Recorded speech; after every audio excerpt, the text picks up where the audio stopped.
Hello, welcome to Sound and Fury Book Reviews. As usual, I am Tina. Today I'm doing a book review of Whiskey and Warfare by Em Hamil. This is a book that came out in 2024. It's a sci-fi, it's self-published. I received this book from the SPSFC4, where I am a judge. It is currently a finalist in the competition. A sci-fi featuring a crew I've never seen before, women in their 50s, Whiskey and Warfare is a great blend of bringing the team back together and adventure. What is it about? Running on caffeine and spite with nothing left to prove, Golden Girls meets Firefly in this rollicking space opera adventure.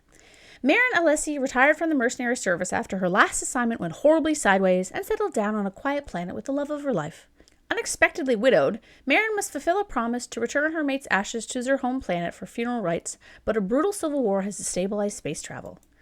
Former Artemis Corps sisters-in-arms and their sassy ship, the Golden Girl, are up to the task, counting on luck and their rather sketchy cargo business to get Marin passage through the contested star lanes. But when the crew of the Girl rescues survivors of a ruthless war crime, Marin and her ride-or-die friends must take up their old profession to save the lives of innocents from a genocidal dictator. There are a lot of cozy stories about women in their... well, I don't want to say later years, as that sounds too old. And I don't want to say middle-aged, as that makes me feel old. So I guess women in like pre-retirement age. So there are a lot of cozy stories about women in pre-retirement age, but there aren't a lot of action adventures. And while this one does have a couple cozy elements here and there, it's definitely not a warm and fuzzy sci-fi, as it deals with some serious concepts like genocide. Yet, despite the heaviness at times, it's fun, and it's great to have a cast of characters that are pretty much entirely women. This book is also extremely queer-friendly, with a lesbian couple, a non-binary dead spouse, and other characters in the LGBTQ+ community. I thought that was really fun, and that's probably the cozy element about it. The characters are the strongest aspect of the story, because despite us meeting Marin mid-funeral for her spouse, she hasn't seen her friends in a few years, they effortlessly fall back into their relationships. They talk, get into weird fights, and show care for one another in ways that feel grounded in their history. At times, you almost feel like you're at like a dinner party and you're kind of like the odd one out because all of these people know each other and you kind of have come into the party late. They also feel like older ladies. They complain about stuff that I'm unfortunately just starting to understand, body-wise.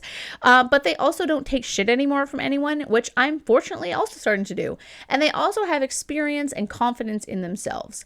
It's really refreshing to see versus stories of young people trying to prove their worth. So we don't get enough stories about women in this age group, I think, because women in this age group tend to be overlooked. They tend to be thought of as, they're not grandmas really yet.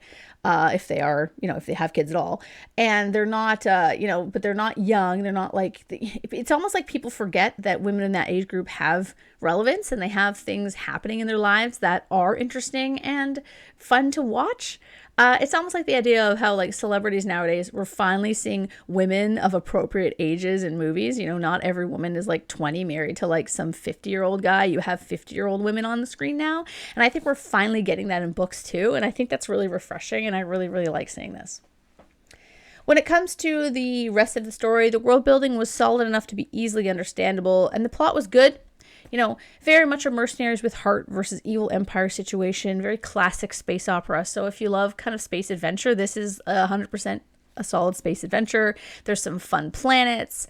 Nothing was like super, super memorable to me, but it was all really fleshed out and really well written.